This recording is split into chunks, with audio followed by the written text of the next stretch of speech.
गुलाबजामुनसारखी चव, पण आपण बनवतोय रताळ्याचे गोड काप। नमस्कार मंडळी, स्वागत आहे टेस्ट सूत्रामध्ये।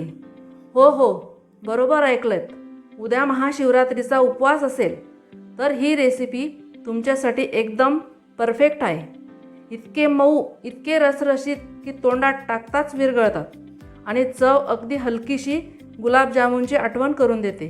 चला तर मग बनवूया शाही रताळ्याचे गोड काप, उपवासासाठी खास गोड पदार्थ। आज आपण रताळ्याचे गोड काप बनवतोय। त्यासाठी लागणारं साहित्य, मी ते 2 रताळे स्वच्छ धुवून असे बारीक कापून घेतलेले आहेत आणि काळे पडू नये म्हणून पाण्यात ठेवून दिलेले। आता ते करताना निथळून घेईल पाणी। 1 वाटी गूळ, काजू आणि बदाम बारीक करून घेतलंय आणि वेलचीची पावडर करून घेतलेली आहे।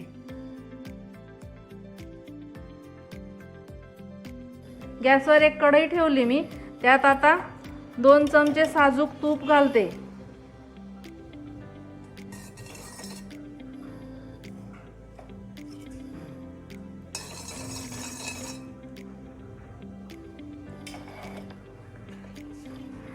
आणि रताळ्याचे काप कापलेले आहेत ते त्या तुपामध्ये टाकून देते।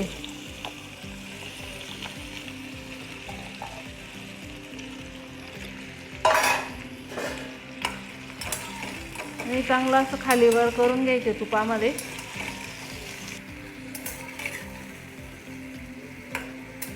हे चांगले कालवून घ्यायचे तुपामध्ये खालीवर आणि कमी गॅसवर झाकून ठेवायचे 5-7 मिनिटासाठी।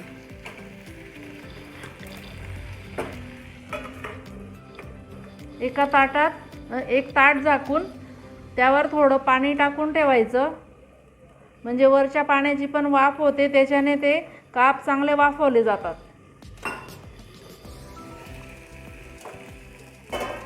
हे बघा 10 मिनिटं झालेले आहेत। आपण हे चकत्या वाफवायला ठेवलेल्या होत्या। आता आपण बघू वाफले आहे की नाही।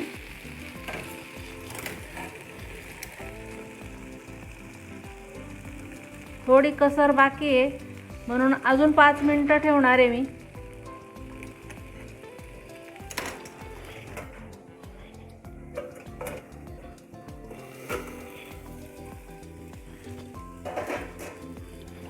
हे बघा चकत्या आता छान वाफून गेलेल्या आहेत।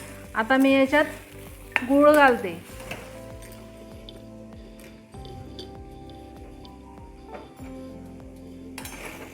गॅस कमीच राहू द्यायचा। आता मी हा 1 वाटी गूळ घेतलेला आहे,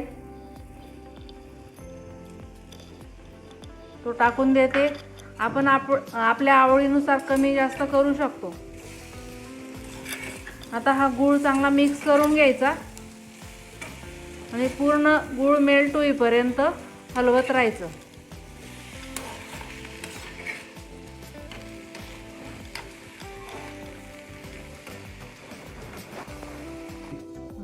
हे बघा आपण टाकलेला गूळ सगळा मेल्ट झालेला आहे। आता ते चकत्यांमध्ये एकजीव होतंय। ते पूर्ण एकजीव झाल्यानंतर खूप छान चव लागते त्यांची, गुलाबजाम सारखेच लागतात या चकत्या। आता त्यात मी काजू आणि बदाम बारीक केलेले होते ते टाकते आणि वेलदोड्याची पूड टाकते। चांगला मिक्स करून घेते।